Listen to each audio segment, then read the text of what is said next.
Muy buenas tardes. A esta hora empezamos con una definición de un término de la Real Academia de la Lengua. Es el siguiente. El optimismo es la propensión a ver y juzgar las cosas en su aspecto más favorable. Juanjo. Bueno, seguramente se preguntarán a qué viene esta definición, Marta. Pues sí, bien. Esta definición es en para todos lados y a pesar de los tiempos, la que queremos dedicar a unos minutos a tomarse las cosas, a esta manera de tomarse las cosas, sí, al optimismo. Efectivamente, porque aunque parezca que no, hay razones para el optimismo que nos mantiene ilusionados, despiertos, con proyectos y motivación en nuestro día a día. Al menos eso cree nuestra siguiente invitada, catedrática de Psicología de la Personalidad de la Universidad Complutense de Madrid. Ella es María Dolores Avía. María Dolores escribió junto al también catedrático de Psicopatología de la Complutense de Madrid, Carmelo Vázquez, el libro Optimismo Inteligente. Eso fue hace la friolera de 14 años, pero el libro que no ha dejado de reeditarse desde entonces está aquí. Aquí tienen su última edición revisada este último año. Y es que el papel de las emociones positivas pues ha ido tomando, ¿verdad?, cada vez más relevancia en el estudio de la conducta humana. Muy buenas tardes, María Dolores. Hola, buenas tardes. Gracias por acompañarnos. Bienvenida. Gracias por invitarme. Bueno, ¿tanto ha cambiado los estudios psicológicos en esta última década? Pues ha cambiado, bueno, el progreso de la psicología va muy deprisa y en esta década han pasado pues muchos cambios que han sido interesantes, pero uno de ellos ha sido precisamente el prestar más atención a todos estos aspectos que nosotros recogíamos en este libro cuando lo empezamos a editar, que fue en el año 97, pero hemos tenido que hacer una edición nueva porque han surgido muchas nuevas investigaciones que no solamente no contradicen lo que nosotros decíamos ahí, sino que lo apoyan, y ahora mismo tenemos muchos más aspectos que contar. Entonces acaba de salir esta edición que está totalmente revisada y añade muchos datos a los que ya teníamos entonces. O sea que es cierto que anteriormente quizás la psicología estudiaba o se centraba más en el estudio de los aspectos negativos del individuo. Bueno, no hablé en pasado, anteriormente y ahora. En uno de los epígrafes del libro, inicialmente, hablábamos las emociones positivas grandes ausentes de la investigación, y ahora hemos tenido que decir emociones positivas todavía minoritarias en la investigación. Es decir, si nosotros hacemos un análisis de cuánto se dedica al estudio de la ansiedad, del estrés, de distintos aspectos negativos del ser humano, de la ira, la depresión, etcétera, etcétera, en comparación con todo lo que son los aspectos positivos y saludables del ser humano, no cabe duda que hay una desproporción todavía muy grande, aunque las cosas mejoran. Usted ha dicho aspectos saludables. ¿Es sí, verdad que realmente protegen contra la enfermedad mental o contra otras enfermedades? El ser positivo, la perseverancia, la valentía, la esperanza. Protegen mucho, hasta el punto que hay un dicho que es muy conocido, que se dice: cuando hay vida hay esperanza. Y nosotros hemos preferido decir al contrario: cuando hay esperanza hay vida. Es decir, uno de los aspectos que más hacen que la gente no quiera vivir, incluso que algunas personas se quiten la vida, es la ausencia de esperanza, la ausencia de futuro. Entonces, la esperanza es absolutamente fundamental para la salud mental. La perseverancia es muy importante. Una de las cosas que sabemos es que hay dos procesos muy distintos en intentar hacer una cosa. Por ejemplo, yo quiero dejar de fumar, o quiero, por ejemplo, aprender inglés, que llevo tiempo queriéndolo hacer, por ejemplo. Mucha gente dice: voy a aprender inglés en cuanto llegue este año, de este año no pasa. Eso es lo que se llamaría el autocontrol decisional. Pero luego hay un segundo, que es el autocontrol prolongado, que es la capacidad de mantener esa decisión pese a lo que pese. No es lo mismo iniciarlo que mantenerlo. Entonces la perseverancia es fundamental. Y otra que ha mencionado que es muy importante es el valor, el coraje. Yo creo que esa es una de las preferidas para mí. Creo que muchos de los problemas que tenemos son por ser cobardes. Hay que ser valiente para defender las propias opiniones, hay que ser valiente para saber qué es lo que uno tiene que fomentar en la vida, qué es lo que es bueno para él, no bueno para otras personas que a lo mejor le están recomendando determinadas formas de funcionar. Y yo añadiría una cosa: cuando una persona necesita apoyo psicológico, cuando una persona necesita ayuda, yo creo que hay que ser valiente para saber recibirla. O sea, a veces el enfrentarse a uno mismo durante una terapia exige una dosis de valentía muy importante. dejarse, ¿no? En estos años dejarse ayudar. Pero a ver, en estos años han aparecido un montón de libros de autoayuda, bueno, pues que hablan del optimismo, como si uno estuviera obligado a ser optimista, como si fuera una moda. Pero a ver, en realidad hay muchas cosas que no dependen de nosotros y con las que no podemos ser optimistas por mucho que queramos, ¿no? Afrontarlas realmente ayuda a cambiarlas, ayuda a blindarse, porque llega un momento que quizá uno está bastante colapsado, ¿no? Bueno, yo creo que en general en la ciencia y en general en la vida pasan estos procesos pendulares, de o bien no haces caso a una cosa o bien todo es eso, lo más importante, ¿no? Entonces es cierto que ahora mismo prácticamente no hay ninguna librería que se precie donde no haya una sección de autoayuda que te ayuda precisamente a ser más positivo, a enfrentar la vida con más positividad, con más valor, con más humor, etcétera, etcétera.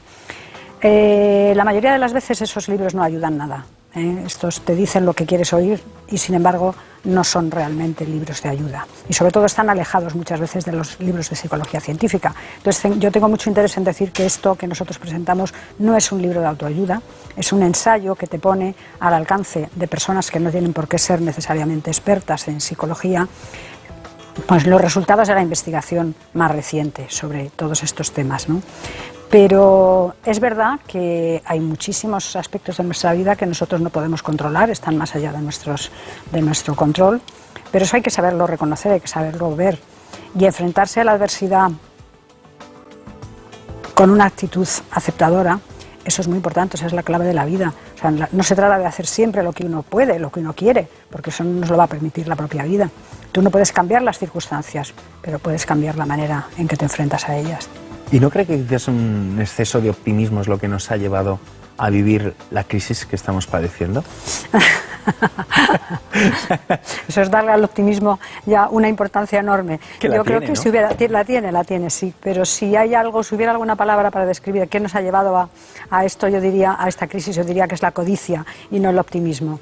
Lo que ocurre es que efectivamente cuando parece que que estamos en un momento en el cual pues hace 10 años, ¿no? Que parecía que todo era un pozo sin fondo, que parecía que podíamos hacer de todo, efectivamente salió una especie de optimismo ingenuo. Por eso es muy importante el calificativo, no optimismo solamente, sino optimismo inteligente, para darte cuenta de que el bienestar de las personas, lo que nos hace felices, no son los aspectos materiales. Entonces parecía que aquello era un pozo sin fondo que nunca iba a terminar, y eso era una actitud absurda que desde luego surgió precisamente por esa especie de creencia ilusa en que todo era posible y que todos íbamos a ser aquí el rey Midas. Sí es cierto que el rey Midas no va a ser la persona que va a vivir más feliz, ni muchísimo menos. Entonces, ¿cuál sería el punto intermedio entre ese optimismo inteligente y el exceso de optimismo, señora Vía? El optimismo inteligente no es un optimismo ilusorio, es un optimismo que sabe que las cosas no están bajo nuestro control, y que sabe que en algunas circunstancias es mejor ser prudente. Hay un exceso de optimismo realmente no sería un optimismo inteligente. Es decir, el optimismo ilusorio, que tiene que ver también con un pensamiento que fue muy conocido a principios de siglo en Estados Unidos, que era un movimiento que se llama el movimiento del pensamiento positivo. Tú piensas en algo positivo y te saldrá bien, piénsalo y todo te saldrá bien. Si tú quieres, puedes. Todo ese tipo de pensamiento es muy bonito, está fenomenal, pero desgraciadamente muchas veces uno piensa en hacer todas esas cosas y en cambio no le salen. El mundo está lleno de personas que han tenido una actitud muy positiva ante la enfermedad y han muerto también. O sea, el hecho de pretender que solo por tu decisión y por tu voluntad las cosas te van a salir bien es ilusorio. Es como una forma de autoengaño, quizá, porque mucha gente piensa que el optimismo es un disfraz para realmente aguantar, para mantener todo un sistema que dice, sí, tú tranquilo, sé optimista, intenta ser feliz, que yo mientras tanto iré a por mi objetivo.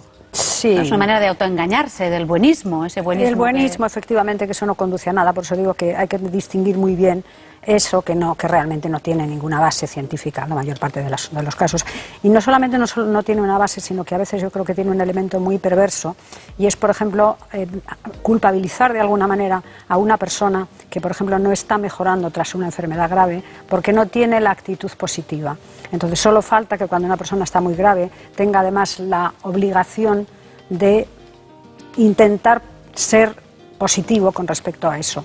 Yo creo que eso no es cierto. Eso no Y es dar una lección a todos. Exacto. Sí, ¿no? Pero, ¿qué opina entonces de esos casos de remisión de la enfermedad, ¿no? Que se atribuye a la actitud positiva del enfermo? Porque, a ver, los haylos. A ver, los haylos en algunas ocasiones, lo que pasa es que muchas veces las interpretaciones que damos a que se debe a la actitud positiva del paciente o de la persona que se ha enfrentado a eso, tampoco sabemos a qué se debe. Yo creo que hay que ser humildes en muchas ocasiones. No sabemos a qué se deben esas remisiones espontáneas. No sabemos tanto de la enfermedad, ni tanto de la salud. Y en algunas ocasiones, claro que sí, que lo que uno hace tiene mucho que ver con el curso de la enfermedad, ¿eh? Pero en otras ocasiones hay remisiones espontáneas que se producen. Sin ir más lejos, el caso de la depresión es un problema que, por supuesto, puede mejorar muchísimo antes si a la persona se le ayuda, pero las depresiones remiten solas, sin tratamiento, ¿eh? Lo que pasa es que llevan más tiempo y hay un sufrimiento acumulado en la persona que simplemente no deja pasar el tiempo. Pero las depresiones remiten, igual que hay otros cuadros clínicos que no, las depresiones remiten ellas solas. Entonces, no todo se debe atribuir al optimismo. ¿Eso significa que en nuestro cerebro el optimismo nos viene de serie? Sí, está como inscrito de alguna manera, ¿no? Está diciendo. El optimismo está inscrito profundamente en nuestros genes, sí. Nosotros somos el resultado de millones de años de evolución, y esa evolución lo que ha hecho ha sido seleccionar aquellos aspectos que nos son más útiles para la vida, y desde luego el optimismo es muchísimo más útil para la vida que una actitud negativa ante la misma. Entonces, si yo soy pesimista, ¿qué es lo que pasa? Que tengo el optimismo. Sí, también lo trae de serie. Bueno, hay muchas formas de pesimismo. Hay un pesimismo que se llama pesimismo defensivo, que eso es una especie de truco que le hace a uno pensar que yo me voy a presentar a tal prueba, pero no me va a salir. Entonces, eso es una manera de autoengañarse y decir, yo me voy como con la coraza puesta, y si me sale mal, pues no pasa nada. Ya decía Eso yo, no es un auténtico pesimismo. Pero si uno es pesimista auténtico, realmente está en inferioridad de condiciones con respecto a las personas optimistas. Se ha visto que la duración de la enfermedad, incluso la duración de la vida, es mayor cuando las personas son optimistas. Desde luego la calidad de vida va a ser muchísimo mejor, y la satisfacción vital y el bienestar psicológico, no digamos. O sea que a la hora de sobreponernos ante situaciones difíciles o complicadas, ¿lo debemos al optimismo? El optimismo es congénito al ser humano. Entonces hay muchísimos ejemplos, y yo creo que en el libro hemos recogido muchos ejemplos de casos reales, algunos españoles, otros de otros países, que son muy llamativos sobre cómo en lo que se ha llamado la resiliencia, cómo en circunstancias durísimas, donde casi era imposible pensar que las personas se fueran a sobreponer, la gente ha sacado lo mejor de sí mismo y ha incluso mejorado su calidad humana, y ha sacado unas conclusiones extraordinarias de las peores situaciones vitales. O sea que el optimismo es absolutamente inherente al ser humano. No quiere decir que sea impermeable, porque efectivamente va bajando un poquito con respecto a la edad. Es decir, si tú tienes una serie de expectativas y no se te cumplen, pues eso no quiere decir que las vayas a mantener contra viento y marea. Pero las personas muy mayores son muy optimistas también. No son optimistas solamente las personas que están sanas, ni muchísimo menos, y las personas que son jóvenes y las personas que son guapas. No tiene nada que ver con esas variables. ¿Se puede medir de alguna manera el optimismo? Claro, claro. Desde hace mucho tiempo ya tenemos bastantes escalas. Ahí nosotros hemos recogido las más conocidas, que están traducidas y adaptadas al español, porque una de las primeras cuestiones que tiene que hacer todo el que se dedica al optimismo es primero valorar cómo es el optimismo en las personas con las que estemos trabajando, y después ver si, en función de determinados procedimientos que se están haciendo, por ejemplo, por intentar mejorar el optimismo, sube o baja esa medida de optimismo. O sea que claro que se puede medir. Pues nosotros lo dejamos aquí arriba, podríamos Arriba, decir. con mucho optimismo. Sí, le agradecemos a la señora Avia, bueno, pues esta carga positiva, extra positiva de optimismo que nos ha dado hoy aquí en Para Todos Lados, que por cierto nos viene fenomenal para empezar la semana.